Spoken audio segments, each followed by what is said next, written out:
This video is all about rich assignments in Canvas. Some of the topics we're going to cover is what exactly is a rich assignment, what are some templates that we could use to streamline our Canvas courses and to make our lives a little bit simpler as we're building out new content, as well as touch on a few points related to how do Canvas and paper assignments go together, particularly as we look ahead to next year with the possibility of having more in-person instruction more consistently and potentially maybe utilizing more hard copy assignments than you may have used this year. So to start off with, what exactly do we mean when we say something is a rich assignment? And ultimately, if you can think of anything that you could do with the rich content editor on a Canvas page or a Canvas assignment, that's ultimately what makes something a rich assignment. With the robust capabilities of a learning management system like Canvas, our assignments should be interactive. There is so much potential for us to embed so many helpful resources and information for students. It's kind of a waste if we don't utilize those tools. So there's a list here of different things that you might consider including in your assignment descriptions to really help students be successful. Are there learning targets so that students know what the point of the assignment is? Are there external links to other resources or websites beyond Canvas that could help them be successful? Is there visual interest to kind of break up large chunks of text? Are there borders, icons, even pictures? Is the rubric easily accessible, either through a link or embedded as a separate image so that students know what criteria they need to meet in order to be successful? Are there student examples or samples of kind of exemplary work so that they know what the expected quality of assignments are? Are you linking to internal course materials that students might need in order to complete the assignment? And also video tutorials are another great way to help support students. Maybe it's a video tutorial for how to submit the assignment, or a video tutorial for how to do the assignment, or a video tutorial of how or where to go in order to get help on the assignment. So it seems a little overwhelming because it is a little bit of a lengthy list, but not all of these things necessarily will be included in every single assignment, but they are things that we can think about as instructors about what sort of things we can include in an assignment to really set our students up for success. In addition to our students, there are a lot of other groups of stakeholders that will be involved likely in a student's day-to-day life. Are there parents that are checking in? If a parent clicks on the assignment title from the gradebook to figure out what's missing or how to help support their student to get some missing work turned in, would a parent understand what to do? Also, different support groups that could be helping students get caught up or to stay on task, would they know what to do to help that student with something that's specific to your content area? So a rich assignment is just acknowledging the capacity that we have to really load up that assignment, kind of pack it all together, one-stop shopping to ensure that our students and other stakeholders can be really successful and have as few roadblocks in completing an assignment as possible. So to help you structure some of your rich assignments for next year, we've put together 2 assignment templates for you that you might consider using, or you could even consider creating your own assignment template that you can continue to duplicate each time you create a new template. So currently these are going to be available for you in the Canvas Commons to download or import into your course. And once it's imported once, you can continue to duplicate and edit and personalize it for each subsequent assignment. So this basic template has some visual interest with a basic little icon. There's a spot to type in the assignment title, remembering to include a learning target, and then specifying out the specific directions. So just kind of the basic skeletal background for what students need to do in order to accomplish their work. There's also a sample embedded here just to kind of show you what this might look like. So in my forensics class, I had a serial killer playlist project. I've got the learning target there embedded within the assignment description, and then there are some directions that are included there. So this is on top of any template or Google Doc or external tool. This is actually embedded within the assignment description of your assignment so that students know what to do before they even click into it. The second template that's available for you is a little bit more advanced, just in that it has kind of spaces for you to include other things within your assignment description. So just like the basic template, there's a spot for the assignment name or title, the learning target, and directions. But maybe you have some resources to link to help students complete the assignment or to get support when finishing it.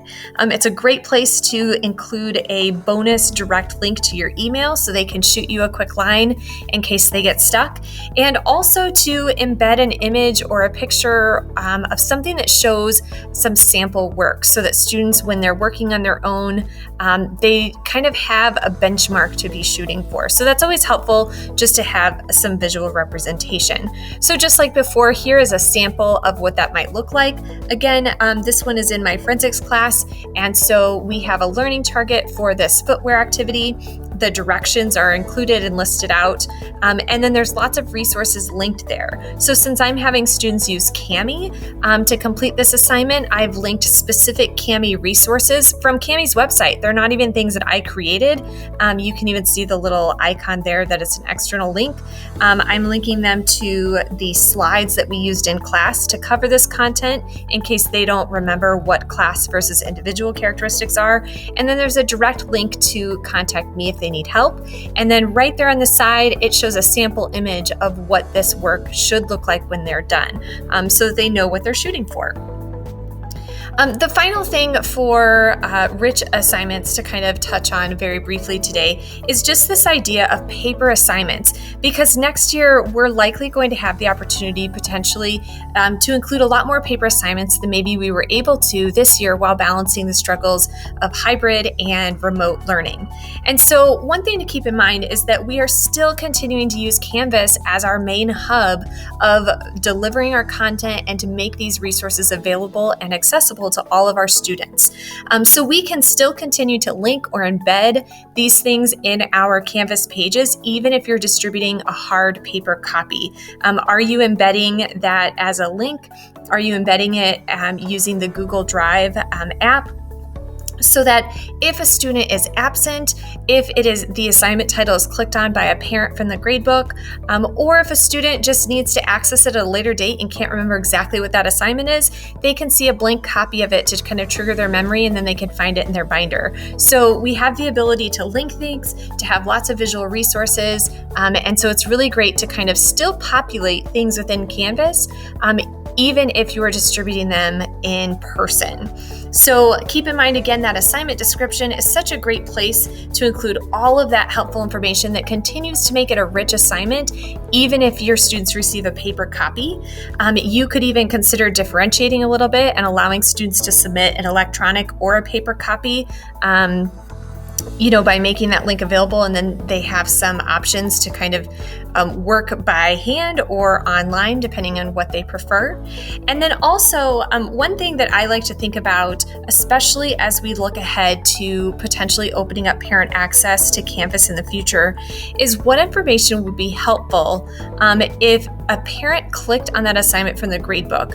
Are they just going to see kind of a placeholder and not really know what to do or how to help their student?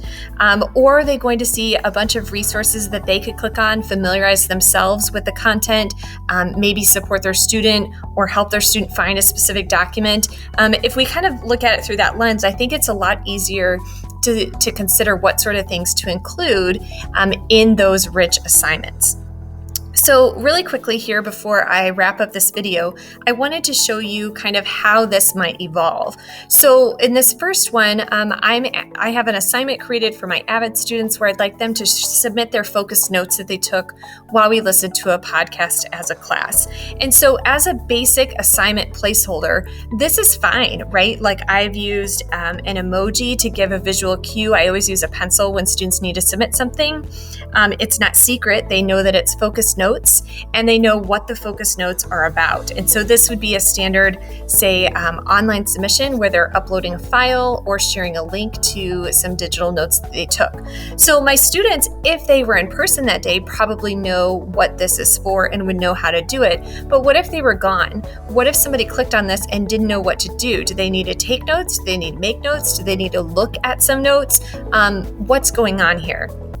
So everybody loves a good before and after. So let's take this before and switch it up a little bit to transform it, to really show you kind of what this would look like as a rich assignment.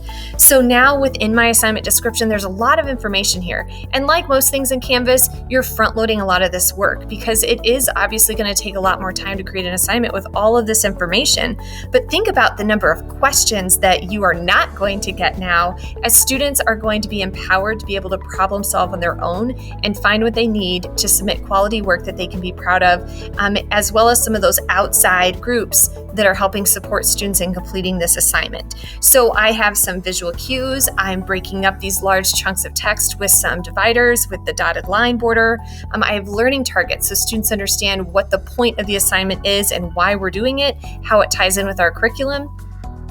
Within the directions, it's interactive in that there's a link to that podcast episode in case they need to re-listen to it. I have outlined specifically how to be successful in the assignment so that it emphasizes exactly what they need to include. And then there's even a help section, which is always kind of my favorite. This is the part where I feel like students know to go to for specific resources if they need extra copies. Again, if we're using some paper copies next year, if they've misplaced it or they went home and left it at school, or they're working in the library and left it at home, they can print out another copy, or they can access another copy to still do the assignment because it's all linked here.